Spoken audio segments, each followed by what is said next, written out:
حضرت حر نکلے تو وہ یزید کی فوج کے سپہ سالار تھے.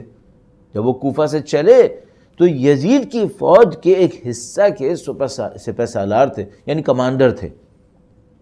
تو چلے تو وہ یزید کے کمانڈر تھے، اینڈ ہوئے اعلیٰ ترین مقامات انسانیت میں سے ایک کو حاصل کر گئے.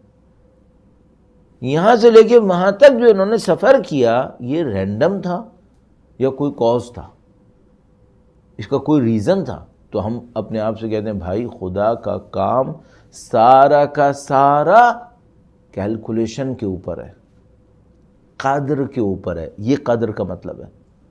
یہ جو ہم کہتے ہیں قضا اور قادر، قادر کا مطلب کیا ہے؟ سمپلیفائڈ، بہت سمپلیفائی کرو، کیلکولیشنز، حساب کتاب. ایک کوئی میجرمنٹ ہوتی ہے، ایک دفعہ رینڈم ہوتا ہے کام. مثلا آپ مجھ سے کہیں کہ بھائی میں آپ کو کچھ دینے والا ہوں، آپ نے یوں ہاتھ میں کچھ بھرا، اس کو ہم لوگ کہتے ہیں مٹھی بھری اور دے دیا. اب میں آپ سے پوچھتا ہوں یہ کتنا ہے، تو آپ کہتے ہیں بھائی یہ تو بس میں نے ایسے ہی گنے بغیر دے دیا ہے. صحیح ہے؟ تو یہ قدر نہیں ہے. قادر کسے کہیں گے؟ قادر ہم یہ کہیں گے مثلا آسان ترین کرنے میں کی صورت میں وہ یہ کہ نہیں، ہر چیز کیلکولیٹڈ ہے، ہر چیز حساب کتاب کے اوپر ہے، سوچ سمجھ کے ہوئی ہے. ایک مثال دیتا ہوں قرآن کریم سے. درود بھیجے گا محمد و آل محمد پر، اللہم صلی علی محمد و آل محمد وعجل فرجہم. حضرت موسیٰ علیہ السلام بچپن سے فرعون کے دربار میں تھے. مشہور و معروف واقعہ آپ نے اپنی زندگی میں 10 دفعہ سنا ہوا ہے. ایک بندے کو انہوں نے مارا، اس کے بعد وہ وہاں سے نکلے اور وہ آئے فلسطین کی طرف. ایجپٹ سے فلسطین آئے، فلسطین کے اندر رکے رہے. نبی کی سربراہی میں، ان کی سپرویژن کے اندر ان کی زندگی گزری. اس کے کئی سال کے بعد، میں بھی 10 سال، میں بھی 12 سال، اس کے بعد وہ واپس آئے اپنے بیوی بچوں کو لے کر ایجپٹ کی طرف. اپنے بیوی بچوں کو لے کر آئے، شاید ان کے ساتھ کچھ جانور بھی ہوں گے. وہ ایجپٹ کی طرف آ رہے تھے دوبارہ فلسطین سے.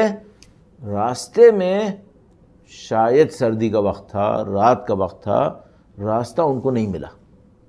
کوئی بھی وجہ ہوئی وہ اپنے راستے کو کھو بیٹھے، مثلا وجہ کوئی بھی ہو سکتی ہے. اب وہ انہوں نے جب اپنے بیوی بچوں کو لے کے چل رہے تھے، اس مشکل میں تھے، نہ راستہ سمجھ میں آ رہا ہے، نہ رہنے کی کوئی جگہ ہے، سردی بہت زیادہ ہے. تو ان کو پہاڑی پر سے ایک لائٹ نظر آئی، جیسے کوئی آگ جل رہی ہے.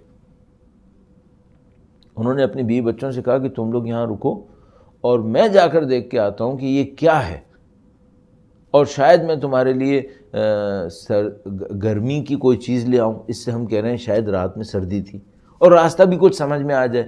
اس کا مطلب ہے راستہ شاید کھو بیٹھے تھے وہاں پہ، پتہ نہیں چل رہا تھا شاید تاریکی کی وجہ سے. حضرت موسیٰ علیہ السلام جب وہاں پہنچے تو خداوند متعال کی ندا آئی کہ میں تمہارا رب ہوں. فَاخْلَعْ نَعْلَيْكَ إِنَّكَ بِالْوَادِ الْمُقَدَّسِ طُوَىٰ. تم ایک مقدس وادی کے اندر آئے ہو اور اپنے جوتے اتار دو، دونوں جوتے اتار دو. البتہ اس کے اوپر بڑی گفتگو رہتی ہے کہ بھئی حضرت موسیٰ علیہ السلام نے دونوں جوتے اتارنے کا مطلب کیا تھا. تو وہ کہتے ہیں باقی زندگی کے غم نکالو تاکہ وہی تمہارے اوپر اتر سکے.